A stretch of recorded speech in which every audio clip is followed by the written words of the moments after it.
I recreated the shot from Little Shop of Horrors in my own short film, and I'm going to tell you how I did it on a budget. I started by making about 28 of those teeth that you saw with tinfoil and celluclay and air dry clay. And then I took 2 pool noodles and a hot knife, and I cut a bunch of holes to fit the teeth. I pre-placed them to make sure they'd fit, and then I glued them all in their little teeth holes. It was really satisfying. And then I used tinfoil, newspaper, painter's tape to build out like the structure of the mouth before I went in with this stuff called celluclay, which is basically just like paper mache material, like blended up paper that you add water to. And then I filled in all of the gums and the tongue and the ridges on the roof of the mouth with this celluclay material.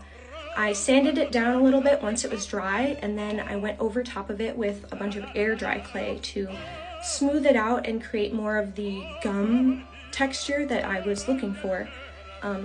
And the celluclay saved a lot of money in not having to use air dry clay for this whole thing. But then once they're all done, I did an underpainting of acrylic to make sure that there was something at the base of this. This was just really thick acrylic paint. And after this, I did what I called a bunch of washes, which was watered down acrylics, to create layers and layers of like skin texture.